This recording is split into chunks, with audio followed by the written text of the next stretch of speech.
नमस्कार, मैं हिमांशु मिश्रा और आप देख रहे हैं न्यूज़ 24। आज कुछ खास है। यूपी में काबा गाने से तहलका मचा देने वाली नेहा सिंह राठौर ने एक और गाना बनाया है और वो गाना बनाया है बिहार को लेकर, और इस गाने ने भी सियासी गलियारों में हलचल पैदा कर दी है। आज हमारे साथ नेहा स्टूडियो में मौजूद है। नेहा, बहुत बहुत स्वागत है आपका। शुक्रिया। नेहा, सवाल तो यही कि एक और गाना और एक बार फिर से हंगामा। हमारे दर्शक सबसे पहले तो वो गाना सुनना चाहेंगे जिसको लेकर इतना हंगामा मचा हुआ है, सोशल मीडिया पर ये गाना छाया हुआ है। ठीक है, मैं सुनाती हूँ। बिहार में काबा सीजन 2 करके मैंने इसको रिलीज किया हुआ है। मैं सुनाती हूँ। अरे राम नवमी के जुलूस में पत्थरबाजी जारी बा, चचा भतीजा के जाता में पीस रहल बिहारी बा। काबा अरे चोरी चकारी हिंसा अपहरण के सुगबू गाहट बा, हमरा त लागता भैया जंगल राज के आहट बा। अरे काबा बिहार में काबा, चच्चा के चरण में भतीजवा के चारों धाम बा, मरेला छपरा जरे नालंदा जरत सासाराम बा। अरे काबा बिहार में काबा, 10 लाख नौकरी के वादा भइल रहे चुनाव में, एको बहाली निकलल ना लइका बाड़े तनाव में। अरे काबा बिहार में काबा, आए दिन मजदूर मरेले जहरीली शराब से, कबले बेड़ा पार लगई बगोल मोल जवाब से। अरे काबा बिहार में काबा, अरे 15 साल चच्चा रहले 15 साल पप्पा, तबो ना मिटल बेरोजगारी के ठप्पा। अरे रंगदारी बा रंगबाजी बा, गारी बा मार बा करदा बा। बहुत बढ़िया। एक तो आप जिस तरह से गाना गाती हैं और जिन शब्दों का इस्तेमाल करती हैं वो अपने आप में काबिल तारीफ़ है। जैसे अमिताभ बच्चन के लिए कहा जाता था कि एंग्री यंग मैन है, मैं आपको एक खिताब देना चाहता हूँ कि एंग्री वुमेन है, एंग्री यंग वुमेन। मैं आपको कहूँ तो आप क्या कहेंगी? क्योंकि इतनी नाराज़गी सरकार को लेकर, इतना गुस्सा, और उसे जिस तरह से शब्दों में पिरोती हैं आप, वो कैसे, कहाँ से आते हैं थॉट्स? नहीं, देखिए, मैं बिहार की लड़की हूँ, मेरी शादी उत्तर प्रदेश में हुई है और मैं बिहार की लड़की हूँ जैसा कि मैंने बताया, और मैंने देखा हुआ है बचपन से लेकर के अब तक बिहार में बहुत सारी समस्याएं हैं, बहुत सारे मुद्दे हैं, लेकिन उन सारे मुद्दों में से जो सबसे अहम मुद्दा है वो बेरोजगारी और पलायन का है। ठीक है, मेरे ज़्यादातर गीत जो होते हैं वो बेरोजगारी के गीत होते हैं, पलायन के गीत होते हैं, और भी बहुत सारे गीत होते हैं सरकार से सवाल पूछते हुए। एक गीत मैं आपको सुना ही देना चाहती हूँ, क्योंकि अभी मैं एक दिल्ली के स्टूडियो में बैठ करके ये इंटरव्यू जो है वो हम कर रहे हैं, तो वो गीत मैं पहले सुना देती हूँ, इसके बाद बहुत सारी बातें करेंगे। भैया हाई हम बिहारी बहर जात बानी हो, के दिल्ली में मजूरिया हम कमात बानी हो, एही जगह के बिहारी लोगवा गारी देवेला, हौवे जवन सब्जी तरकारी देवेला, दिन में 100 बेर अवकात में न पात बानी हो, के दिल्ली में मजूरिया हम कमात बानी हो। तो मैंने ये सारे मुद्दे बचपन से लेकर अब तक मैंने देखा हुआ है। चाहे वो बेरोजगारी की जब मैं बात करती हूँ, मैं मुखर्जी नगर में रहती हूँ, यहाँ पे बहुत सारे बच्चे यूपी के, बिहार के तैयारी करने के लिए आते हैं, यूपीएससी की प्रिपरेशन, लेकिन कभी पेपर लीक हो जा रहा है तो कभी कुछ हो जा रहा है, सिलेक्शन नहीं हो पाता है। मेरे भाई साहब जो हैं, जो मेरे बड़े भाई हैं, वो भी यहाँ पे तैयारी करने आए हुए थे, कई सालों तक लगातार तैयारी किया तो सिलेक्शन नहीं हो पा। तो मैंने ना ये सारी चीजें बहुत नजदीक से देखा हुआ है ना। तो रोजगार को लेकर के किस तरह से लोग यहाँ पे दिल्ली में आकर के बिहार के लोग कूड़ा बटोर रहे हैं रोजगार के नाम पे, सब्जी बेच रहे हैं, ठेला लगा रहे हैं, तो ये सारी चीज़ों को मैंने बहुत करीब से देखा हुआ है, तो मुझे लिखने में बहुत कठिनाई नहीं होती है। अच्छा, लोग कह रहे हैं कि आप ज़्यादातर भारतीय जनता पार्टी की सरकार पर, खासतौर पे यूपी में फोकस्ड रहती हैं और उन पर कटाक्ष करती हैं। अब आपने क्योंकि बिहार को लेकर एक गाना बनाया है, वहाँ के हालात बताने की कोशिश की है, ये हृदय परिवर्तन लोग जानना चाह रहे हैं कैसे हो गया ये मिजाज जो है वो बिहार की सरकार को लेकर या फिर वहाँ के हालातों को लेकर कैसे जग पड़े? नहीं, बिल्कुल नहीं, ये हृदय ऐसा ही था ये हृदय परिवर्तित ही नहीं हुआ है। मैं आपको बता दूं, ये जो मैंने गाना अभी बिहार में काबा गाया हुआ है, इसके लास्ट लाइन में भी लिखा है, मैंने 15 साल चच्चा रहले 15 साल पप्पा, तबो ना मिटल बेरोजगारी के ठप्पा। मुझे याद है कि जब मैंने बिहार में काबा सीजन 1 गाया था, उसमें भी ये लाइन थी। तो जब मैं, और खास बात ये है न्यूज़ 24 से ही शुरुआत हुई थी। हाँ, ये एकदम सही बात है। तो उस टाइम से मैं गा रही हूँ, तो आप कैसे मुझे कह सकते हैं कि हृदय परिवर्तन हो गया इनको? मैंने बताया भी है लोगों को, और 2-4 लोग हैं, वो ट्रोल आर्मी के लोग हैं, जो मतलब किसी भी तरीके से आप कुछ भी करो, उनको करना आपको ट्रोल ही है। तो वो हृदय परिवर्तन हो गया, तो इसका ये हो गया, वो हो गया, कर रहे हैं। वो 2-4 लोग हैं। बाकी जाके यूट्यूब के कमेंट सेक्शन में देखिए, बहुत पॉजिटिव कमेंट है। लोग कह रहे हैं कि तुम लगी रहो, हम तुम्हारे साथ हैं, तुम बहुत अच्छा कर रही हो, लोगों को ट्रोल कर रहे हैं। तो रिसर्च जो हमेशा से रहा है ना। तो हृदय परिवर्तन जैसी कोई बात नहीं है। मैं पिछले 2.5-3 सालों से, जब से मैंने गीत लिखना शुरू किया है, तब से मैंने जनता के मुद्दे को उठाने की कोशिश की है, और मैंने हमेशा ध्यान रखा है कि सवाल जो है वो सरकारों से ही हो, है ना। तो बिहार में अगर चचा भतीजा की सरकार है, तो सवाल बीजेपी से तो हम करने नहीं जाएंगे। नहीं, बिल्कुल सही बात है। तो वो हम कर रहे हैं। अब इसमें हृदय, ये मेरा पहले से ही कॉन्सेप्ट रहा है कि सवाल तो सरकारों से ही होंगे। तो इसमें हृदय परिवर्तन जैसा कुछ भी नहीं है, सवाल कर रही हूँ। चलिए, आपने ये गाना गाया और इसमें रामनवमी पर जो पत्थरबाजी हुई और जो कुछ घटना हुई उसका भी जिक्र किया, किसे जिम्मेदार मान रही हैं आप इन सब चीजों के लिए? नहीं, देखिए, बहुत सा, चाहे सासाराम हो गया, नालंदा हो गया, चाहे छपरा में जो शराब कांड हुआ, तो शीर्ष पे जो लोग बैठे हुए हैं ना, जिम्मेदार तो हम उन्हीं को मानेंगे, क्योंकि अंतिम रूप से जिम्मेदारी आपको ही लेनी पड़ेगी। अगर आपके शासन काल में, आपके राजकाज में चीजें कुछ भी होती हैं, आप कितना भी बचोगे, चलो मान लिया कि आपकी गलती नहीं भी रही होगी, तो भी जिम्मेदार आप ही को लोग ठहराएंगे। बिल्कुल सही बात है ना। तो जो है अभी शासन में, मैं उनको जिम्मेदार मानती हूँ। आपने कहा बिहार में जंगल राज वापस हो रहा है।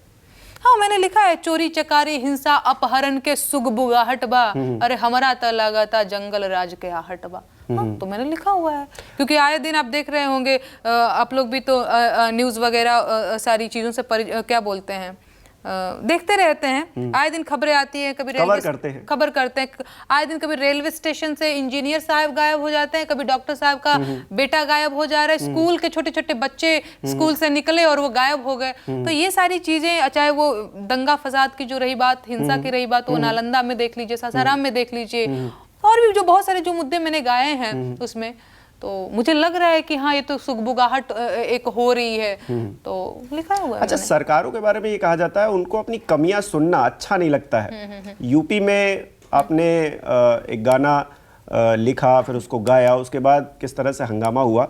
अब बिहार को लेकर आपने किया है, क्या उम्मीद कर रही है सरकार? एक बार फिर से आपके शब्दों से कहीं ना कहीं दुखी होगी या फिर उसका रिएक्शन देगी? मैं किसी को खुश करने थोड़ी आई हूँ। मैंने ये थोड़ी वादा किया था कि मैं लोकगीत गाऊंगी तो फलाने पार्टी को खुश कर दूंगी, ढिमकाने को नाराज कर दूंगी। मैं यहाँ किसी को खुश और नाराज करने नहीं आई हूँ, है ना। अगर आपको खुश होना है खुश होइए, नाराज होना है नाराज होइए।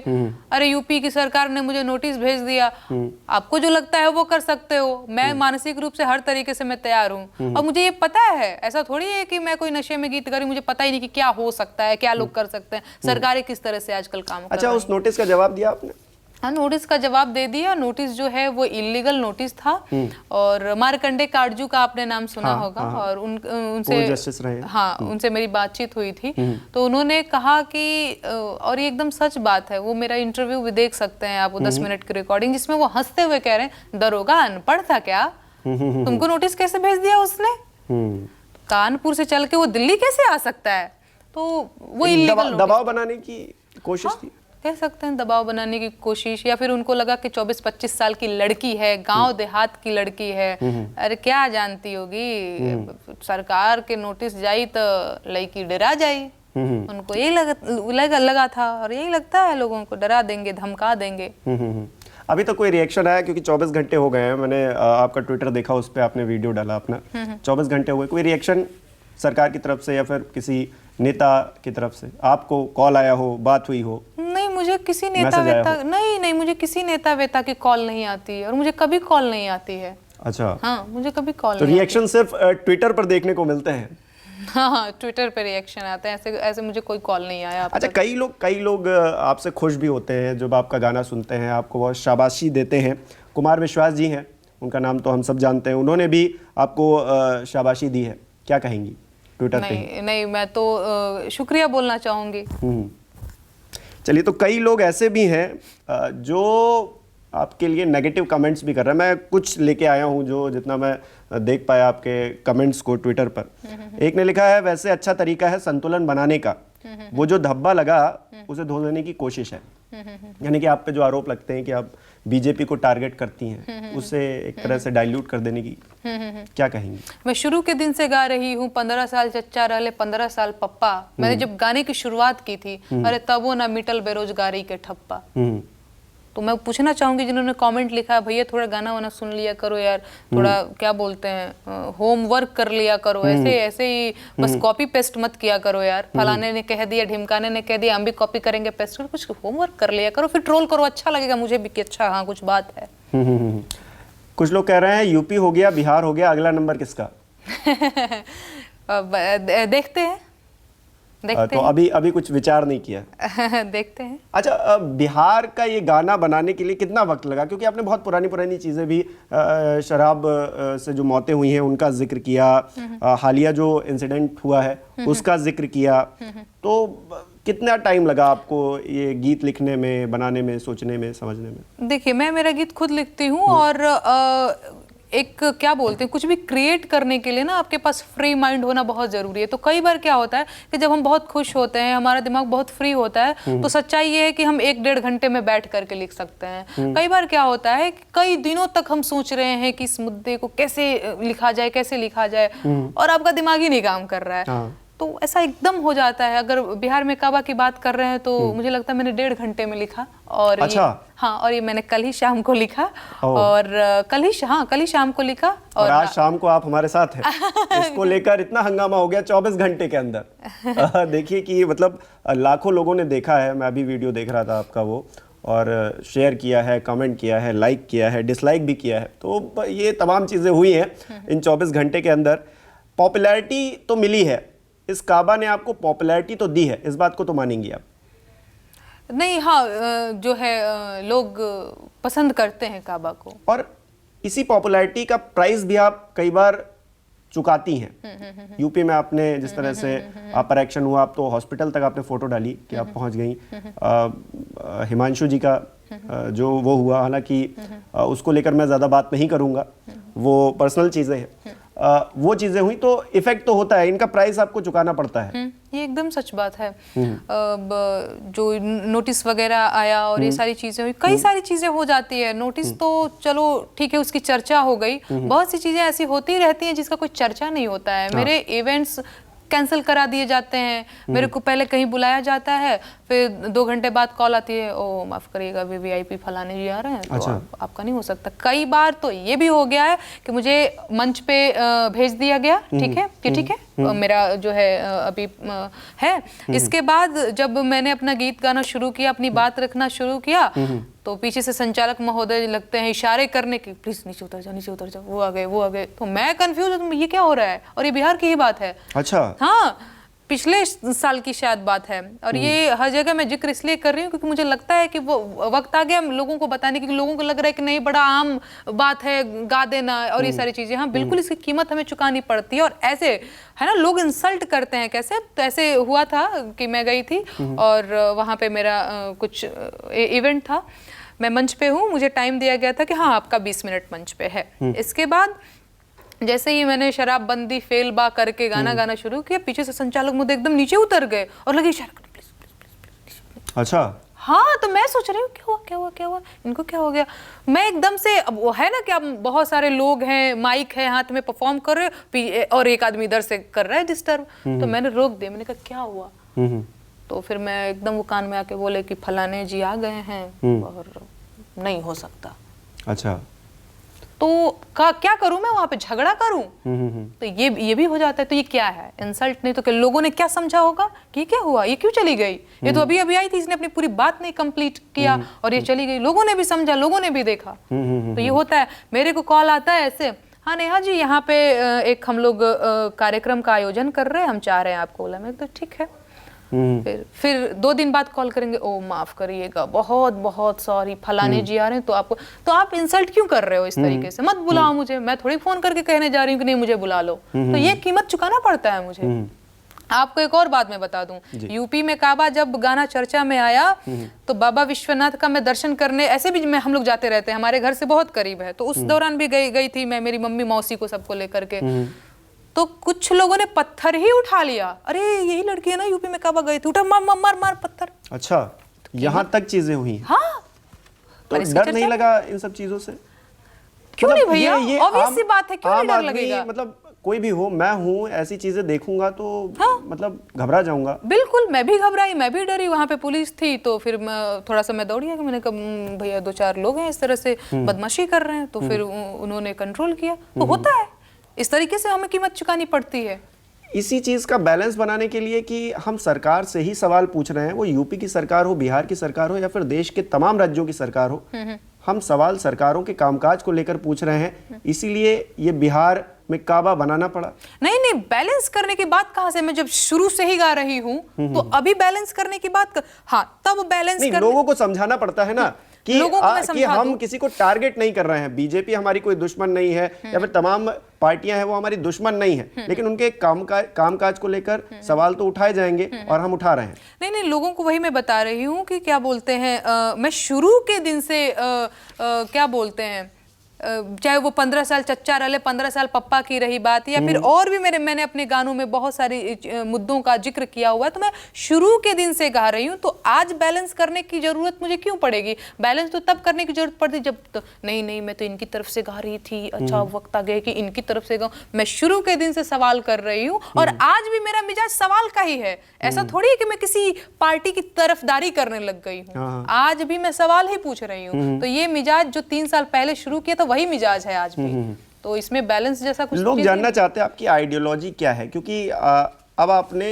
लोगों को बड़ा कंफ्यूज कर दिया है। आप पहले लोग कहते थे कि आप भारतीय जनता पार्टी को टारगेट कर रही हैं, अब आपने बिहार में काबा बना के आपने अपना एक अलग अंदाज दिखाया है, तो लोग बड़ा कंफ्यूज हो गए हैं, जानना चाहते हैं कि नेहा सिंह राठौर आखिरकार क्या आइडियोलॉजी रखती हैं, क्या विचारधारा रखती हैं? देखिए, मैं आपको एक बात बताती हूँ, मैंने जब बिहार में काबा गाया तो उस टाइम पे जो है एनडीए की सरकार थी बिहार में। लोगों ने कहा ये भाजपा की दुश्मन है, ठीक है, और ये आरजेडी की एजेंट है, ठीक। अच्छा।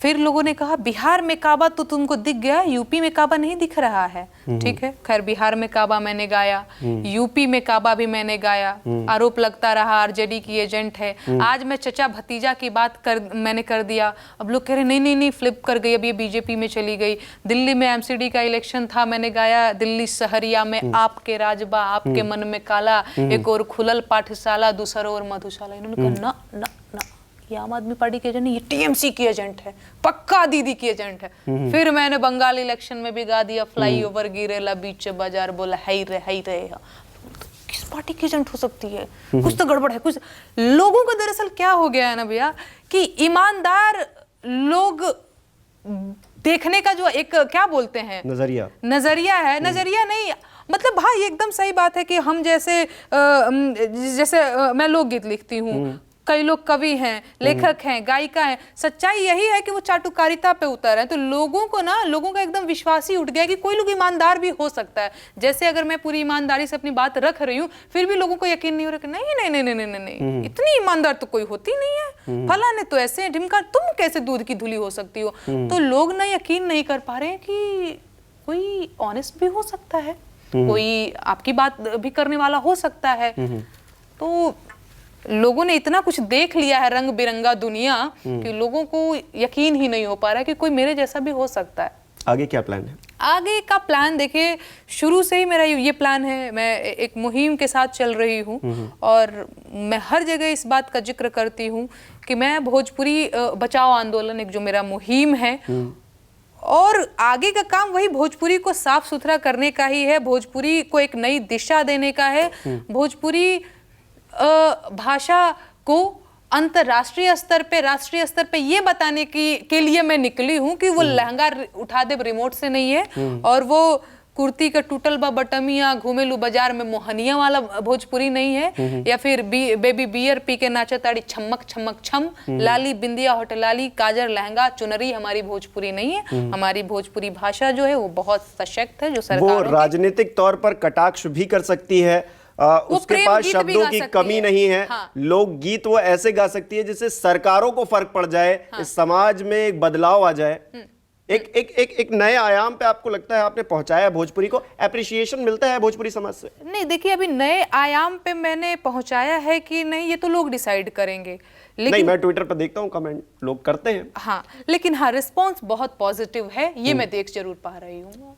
तो आपने मान बढ़ाया है और एप्रिसिएशन भी आपको मिल रहा है, तो कहीं ना कहीं हिम्मत मिलती होगी, इससे एक कॉन्फिडेंस भी डेवलप होता है। हाँ, ये एकदम सही बात है, बहुत हिम्मत मिलती है जब, और ये एकदम सही बात है जब हमारी ट्रोलिंग होती है तो हम कई बार लगता है कि भाई क्या कर दिया है मैंने, क्यों, तो मैं बहुत सहज इंसान हूँ। हाँ, मुझे लगता है कि किसी ने गाली दे दिया तो मैं थोड़ा घबरा जाती हूँ, कई बार गुस्सा भी जाती हूँ, किसी ने प्रशंसा कर दी तो लगता है कि हाँ यार कुछ कुछ, हाँ मनोबल तो बिल्कुल बढ़ता है, अच्छा लगता है जब। घर वालों का क्या रिएक्शन रहता है? घर वाले सपोर्ट तो हालांकि करते ही होंगे, तभी आप आगे इस तरह से पॉजिटिवली बढ़ पा रही हैं, लेकिन जब ऐसी चीज़ें आपने बताया कि पत्थर तक उड़ जाते हैं और नोटिस पहुंच गया, पुलिस आ गई, घर वालों का क्या रिएक्शन है? देखिए मेरा 2 घर है, एक नैहर का एक ससुराल का। मैं कई बार कंफ्यूज हो जाती हूँ, मुझे लगता है कि अभी मैं अपने मायके में ही हूँ, लेकिन अभी मैं शादीशुदा हूँ।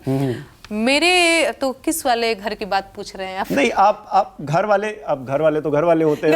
घर वाले मैं उसमें ये नहीं कह सकता कि आपके ससुराल वाले क्या सोचते हैं या फिर आपके मायके वाले क्या सोचते हैं। घर घर होता है और मैं सबको समान मानता हूं। नहीं, बिल्कुल सही बोल रहे हैं आप। देखिए ससुराल की अगर हम बात करें, हमारे ससुराल में बहुत छोटी सी फैमिली है, एक ससुर जी है, एक ननद जी, एक हस्बैंड और एक मैं, और बहुत सपोर्ट करते हैं मेरे जो ससुर हैं। वो कहते हैं बेटा बहुत अच्छा कर रही हो, और पता है वो कैसे हैं, उनका ये कहना है कि जिस दिन तुम कुछ गलत भी कर दोगी ना, तुम छोटी हो, गलत भी कर सकती हो, उस दिन मैं तुम्हारे साथ हूँ। मतलब उनका साथ इस लेवल का है। अच्छा, उनका उनका ये है, तो वो हमेशा मोटिवेट करते रहते हैं, तुम बहुत अच्छा कर रही हो, तो लोग तो ऐसे ही हैं, लोग तो ट्रोल करते हैं। मैं कभी कभी मैं लगती हूँ पापा देखे तो लोग हमको ऐसे बोले, तो पापा बोलते हैं पता है बेटा जो कुछ नहीं करता है वो ट्रोल करता है।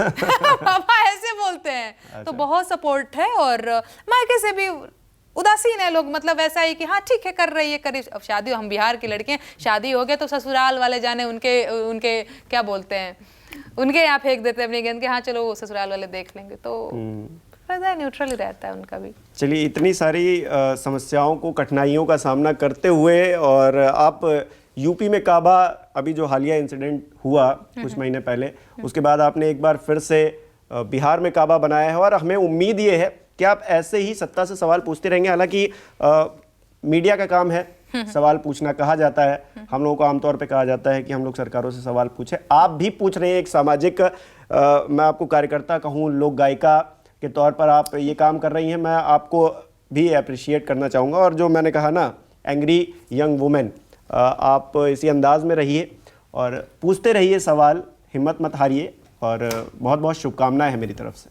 Thank you so much Himanshu ji, thank you. नमस्कार, मैं हूं मानक गुप्ता।